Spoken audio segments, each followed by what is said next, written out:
ಹಿಂಗೆ ಶಾರದಾಂಬೆ ಅಂತೆ ದೇವರು ಎರಡು ಲೈಟ್ ಎಲ್ಲ ಹಾಕ್ಬೇಕು ಮಳೆ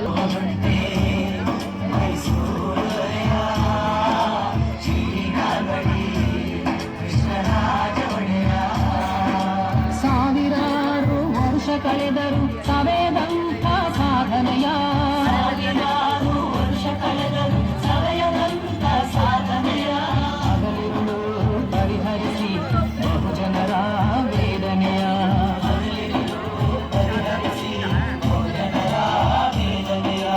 ಆಳರಸರಿಗೆ ಮಾದರಿಯಾದ ರಾಜಯೋಗಿಯ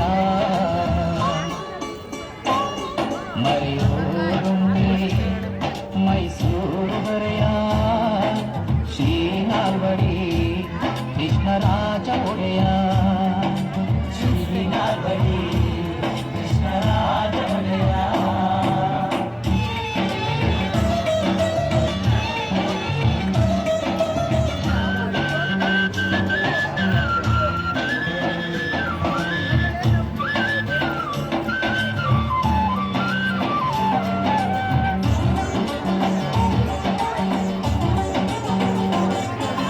ರಾಜೋಚಿತ ವಿದ್ಯೆಯ ಕಲಿತು ತತ್ವಜ್ಞಾನಿಯಾಗಿ ಆಡಳಿತ ಸೂತ್ರ ಹಿಡಿಯುತ್ತ ಸ್ವತಂತ್ರ ರಾಜರಾಗಿ ರಾಜೋಚಿತ ವಿದ್ಯೆಯ ಕಲಿತು ತತ್ವಜ್ಞಾನಿಯಾಗಿ ಆಡಳಿತ ಸೂತ್ರ ಹಿಡಿಯುತ್ತ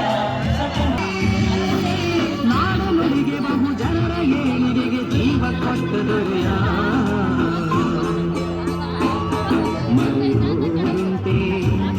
ಮೈಸೂರು ದೊರೆಯ ಶ್ರೀನಾಲ್ವಡಿ ಕೃಷ್ಣರಾಜ ಒಡೆಯ ಶ್ರೀನಾಲ್ವಡಿ ಕೃಷ್ಣರಾಜ ಒಡೆಯ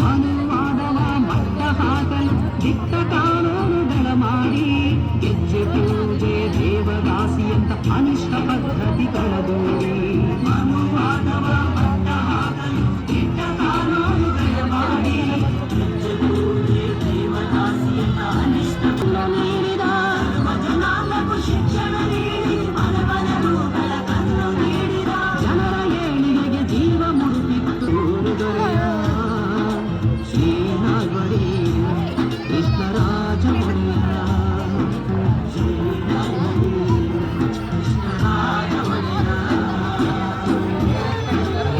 100 ವರ್ಷ ಹಿಂದೆ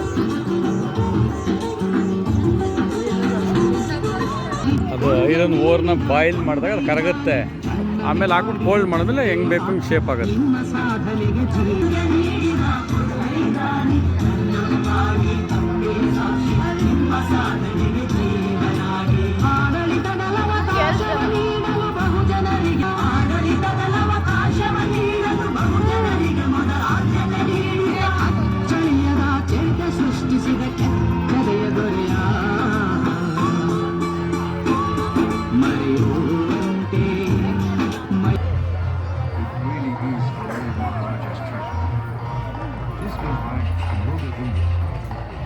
This was the most important dynasty that ruled the country. Sapphires, rubies,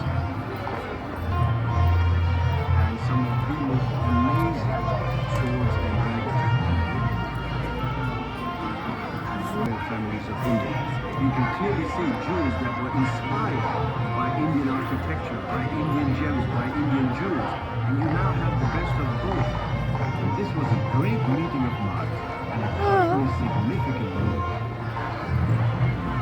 One of the greatest clients, and he would supply Cartier with trunks of jewels and stones and gems. It would be choke, which is beautifully worn by the Maharani of Patala. These pocket watches are very interesting. You will see that they've all been hand-painted with a necklace for the Maharaja, a ruby and diamond necklace. The Mughal bead hanging from its beak is absolutely fabulous. This is the Nizam diamond necklace. Nizam, or the Nizam of Hyderabad, who in his time was one of, if not the richest world. ಈಗ ಹಂಗಲ್ಲ ಈಗ ಬಂದ್ರಲ್ಲಿ ಇವ್ರಿಗೆ ಶ್ರೀಮಂತರು Going down to almost smallest diamond, as pure as can be. And it originates from the Golconda mine. They were creating all ಬಾಳಲ್ಲಿ and ಸಾಕು all jade amulets and emerald beads and diamonds.